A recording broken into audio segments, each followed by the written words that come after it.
Trisnowati Pungus. Pertanyaan beliau, mengapa umur Raja Ahazia di 2 Raja-Raja 8 ayat 26 berbeda dengan 2 Tawarik 22 ayat 2? Kan penulis Alkitab menulis dengan ilham Roh Kudus. Kenapa bisa berbeda? Terima kasih. Ya. Pak, kita bacakan terlebih dahulu. Harus dibacakan supaya kita mengerti pertanyaan. Saya bacakan yang sambil itu juga. Oke, 2 Raja-Raja, saya baca 2 Raja-Raja 8. Oke, saya 2 baca yang Raja-Raja 8 isinya demikian untuk ayat yang ke-26. Ia berumur 22 tahun pada waktu ia menjadi raja dan setahun lamanya ia memerintah di Yerusalem. Nama ibunya ialah Atalia, cucu Omri Raja Israel. Sedangkan 2 Tawarik 22, Ahazia berumur 42 tahun pada waktu ia menjadi raja dan setahun lamanya ia memerintah di Yerusalem. Nama ibunya ialah Atalia, cucu Omri. Ya. Terima kasih. Untuk menanggapi pertanyaan dari Ibu Trisnowati Pungus, kita perlu untuk melihat sedikit apa yang dimaksudkan dengan Alkitab itu diilhamkan. Apa yang diilhamkan? Ada 2 paham paling tidak tentang inspirasi atau inspiration atau ilham. Paham yang pertama mengatakan bahwa para penulis Alkitab itu adalah penulis yang didikte dan apa yang dibacakan dari atas mereka harus tulis. Lalu kemudian pada waktu Roh Kudus katakan, oke, sudah cukup malam ini, tidur dulu, besok kita sambung lagi ya, jam sekian kita tulis lagi ya. Dan faham itu mengatakan bahwa ada straight jacket. Straight jacket artinya suatu pola yang tidak boleh berubah. Semua harus persis sama. Data-data yang ada di satu buku dengan data ada yang di kitab lain. Dan kalau misalnya ada yang salah, maka itu bukanlah inspirasi dari Roh Kudus lagi. Faham yang kedua mengatakan bahwa para penulis itu bukan menjadi pena. Jadi mereka bukan pena. Jadi kalau mereka pena, kalau saya ada bolpen di sini, faham yang pertama mengatakan penulis Alkitab itu cuma kayak bolpen aja. Tinggal menulis. Iya. Gitu. Tinggal bukan hanya menulis, ya, kita yang tulis. Bolpen itu tidak punya kuasa apa-apa untuk memilih apa yang mau ditulis. Ini bolpennya kebetulan cocok dengan jaketnya Jeffrey dengan Stephen. Ya, bukan hanya bolpen ini tidak punya hak. Misalnya saya mau tulis di sini. Dengan ini tiba-tiba keras ini bolpen sehingga dia mau buat bukan dengan ini tapi dengan itu. Dalam hal ini bolpen tidak punya hak apa-apa. Itu paham yang pertama, bahwa para penulis Alkitab itu tidak punya ruang untuk menggunakan kata-kata mereka sendiri, tidak punya ruang untuk melakukan kesalahan, tetapi semuanya harus betul-betul seperti pena saja. Diarahkan. Ya, diarahkan. Tapi faham yang kedua mengatakan bahwa para penulis Alkitab itu bukan pena, tetapi adalah orang yang memegang pena. Dan orang yang memegang pena itu, pikirannya lah yang diilhami. Yang mendapatkan ilham, dan ilham itu tujuannya untuk menyampaikan kebenaran. Saya sedang berbicara tentang keselamatan, ilmu keselamatan. Sebagaimana yang Yesus katakan, akulah jalan dan kebenaran dan hidup. Jadi apa yang ditulis oleh para penulis Alkitab adalah untuk menyatakan jalan keselamatan itu. Dan untuk menyatakan jalan keselamatan itu dinyatakan melalui kitab Mazmur, dinyatakan melalui kitab tentang hukum, dinyatakan melalui sejarah, dinyatakan melalui kata-kata bijak, dinyatakan melalui tulisan nabi-nabi, dinyatakan melalui kitab-kitab Injil, surat-surat, dan lain sebagainya, dengan penulis-penulis yang berbeda-beda, tetapi yang mau disampaikan adalah kebenaran tentang keselamatan itu, tentang ajaran-ajaran Allah. Dan pada waktu mereka menyatakan itu dalam bentuk cerita, dan dalam cerita itu ada fakta-fakta, ada nama orang. Dan kalau berbicara mengenai nama orang, bisa saja dia punya spelling berbeda. Ya. Mau menulis nama Stephen, saya gunakan satu nama Stephen. Ya. Kalau misalnya dalam penyalinan, ya, mau penyalinan, misalnya kan Alkitab itu ditulis kemudian dari satu kopi nanti akan disalin kepada kopi-kopi yang berikut oleh para penyalin Alkitab yang terlatih. Jadi pada waktu dibaca itu yang menulis dia tidak bilang coba saya lihatlah, kamu tidak usah baca, saya lihat saja. Atau kadang-kadang dia lihat, tetapi bisa saja dia ada kesalahan dalam membaca dan lain sebagainya. Tetapi itu tidak menyatakan bahwa dia tidak diilhami. Dia tetap diilhami karena pikirannya itu akan dituntun oleh Roh Kudus.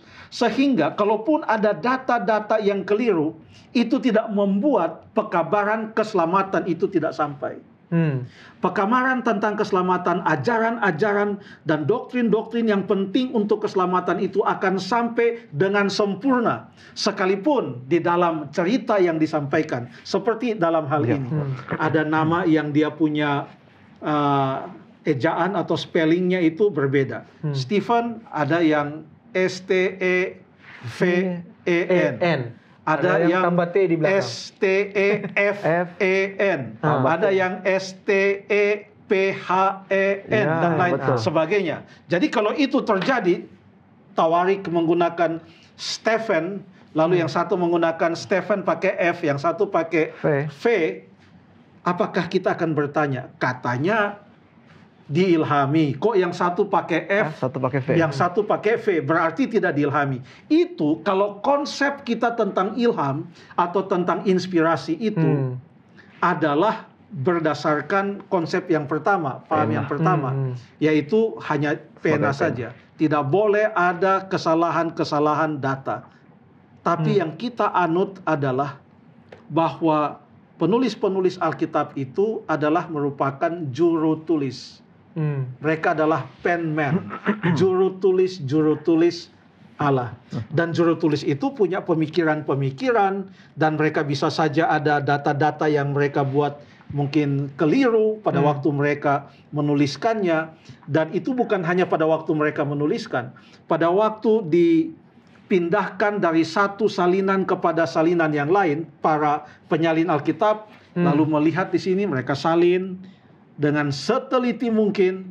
Kalau ada yang khilaf, kalau itu tidak mengganggu dan merusak pekabaran keselamatan, doktrin yang mau disampaikan untuk keselamatan manusia, Roh Kudus tidak perlu untuk intervensi dan mengatakan 22 bos.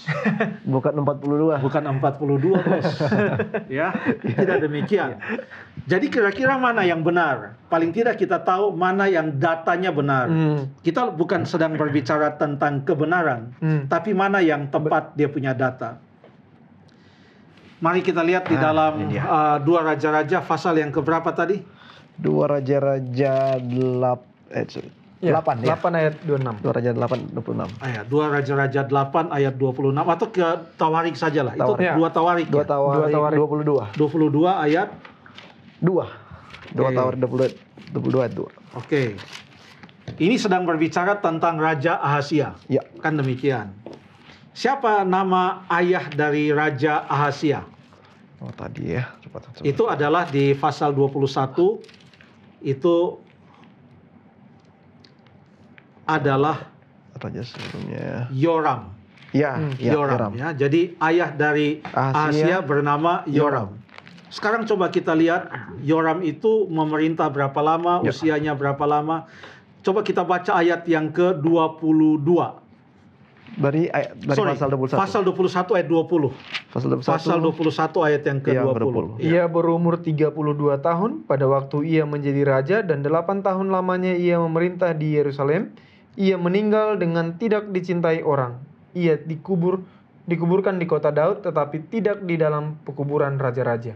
Terima kasih. 32. Berapa total usia Yoram? 32 tambah 8 40. 40 usianya. Ya. Mulai memerintah usia berapa? 32. 32. Memerintah 8 tahun. Ya.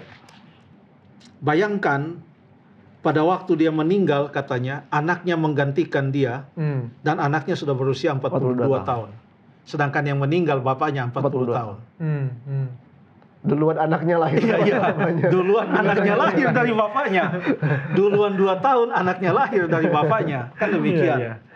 Jadi kalau berbicara tentang ketepatan data, maka yang benar adalah usia Ahazia itu, yang betul adalah 22. usia Ahazia itu 22 tahun. Yang di raja-raja Lebih ya? masuk akal. Dua raja-raja ya. Oke, sekarang bagaimana kita menanggapinya? Kembali, apakah kita menuntut bahwa data-data seperti ini semua harus tepat, jumlah orang dan lain sebagainya? Jangan kita hanya melihat perbedaan yang sedikit itu. Coba kalau ada waktu, kita baca. Oke, sekarang mungkin Jeffrey di 2 Tawarik pasal yang ke-8. Oke. Stephen di 2 Raja-Raja 8. Oh, 2 raja-raja 8. 2 Raja-Raja Iya. 8, oke. Stephen di 2 Tawarik 22. Ya, sudah. Nanti saya akan tanya, apakah ada di 2 Tawarik 8, di 2 Raja-Raja 8 dan di 2 Tawarik 22 atau tidak? Oke. Oke, Kita yang cek pertama, apakah ada di sana nama Ahazia? Di 2, yes, kalau Ada? di 2 raja Ada di 2 Tawarik di 22. 2 Raja-Raja 8, itu mulai ayat yang keberapa itu? 2 Raja-Raja 8 itu. 26. Mulai ayat yang ke-26 itu. 26. Ada tidak? Ahazia. Ahazia ada ya? Ada. Apakah disebutkan di sana bahwa dia adalah anak yang menggantikan ayahnya menjadi raja? 2 Raja-Raja ada enggak? Ada. Di 2 Tawarik ada atau enggak? Ada. Ada. Jadi raja menggantikan dia. Oke. Apakah di sana ada disebutkan juga tentang nama ibu dari Ahazia? Ada. Ada. Siapa namanya? Atalia. Oh, kok sama ya? Sama. Apakah disebutkan siapa kakek dari Atalia ini? Ada. Punya Siapa? Omri. Oh, sama ada. Apakah disebutkan di 2 Raja-Raja bahwa Ahazia itu adalah seorang raja yang hidupnya baik di hadapan Tuhan Tunggu ya. atau jahat? Di 2 Raja-Raja itu Ahazia raja yang jahat atau dia melakukan apa yang benar? Di 2 Raja-Raja. Sebenarnya. Tuh, karena ya. Kalau Di 2 Tawarik bagaimana? jahat di sini pendeta, ia melakukan apa yang jahat di mata Tuhan, sama seperti keluarga Ahab. Ayat Kalau 4. di Iya, Tawarik dia disebutkan sebagai raja yang jahat ya. Iya, Coba melakukan. baca ayat yang ke berapa? Di ayat yang ke 27. Coba Jeffrey baca. Ia hidup menurut kelakuan keluarga Ahab dan ia melakukan apa Jadi yang baik jahat. di 2 Raja-Raja maupun di 2 Tawarik Jahat. sama-sama menyatakan bahwa Ahazia raja yang jahat sesuai dengan raja siapa katanya? Ahab. So, Keluarga- dua-dua menyebutkan keluarga Ahab. ya. Kalau dibaca terus, kita berhenti saja di sana. Iya. Kalau dibaca terus semua sama. Iya. Sekarang setelah semua sama, lalu ada satu yang mengatakan 22 tahun, lalu satu mengatakan 42 tahun. Apakah kita mengatakan, ini yang menulis 2 Tawarik ini nggak benar ini. Mungkin dia nggak diilhami oleh Roh Kudus. Apa yang kita katakan? Kita tidak bisa memaksakan bahwa tidak ada unsur kesalahan karena pikiran manusia. Tetapi hebatnya Alkitab ini adalah sekalipun ditulis oleh manusia yang berdosa, semua manusia sudah berdosa kata Alkitab. Ditulis oleh manusia yang pikiran dan kecerdasannya pun berbeda-beda. Ditulis oleh manusia dengan latar belakang yang berbeda-beda. Ditulis oleh manusia yang hidup pada zaman yang berbeda-beda dalam kurun waktu 1600 tahun. Ditulis oleh manusia yang tinggal di tempat yang berbeda-beda. Ditulis oleh manusia yang tidak saling kenal. Banyak di antara mereka tidak saling kenal satu dengan yang lain. Iya. Tetapi kebenaran firman Tuhan itu bisa dipertahankan. Iya. Kebenaran firman Tuhan itu bisa tetap disampaikan sehingga ilmu keselamatan itu tidak pernah berkurang. Sekalipun yang satu menuliskan 42 dan yang satu menuliskan 22. Itu pun kemungkinannya bukan pada para penulis. Tetapi pada waktu naskah itu disalin dan akhirnya jadilah yang 42. Dengan hal itu pun kita tetap percaya dan mengetahui itu justru adalah bukti keajaiban. Ya. Itu bukan bukti kelemahan Alkitab, tapi itu adalah bukti keajaiban Alkitab. Karena Allah bisa menggunakan manusia yang lemah, manusia yang banyak kekurangan, tetapi kebenarannya tetap terpelihara dari dulu sampai sekarang. Terima kasih.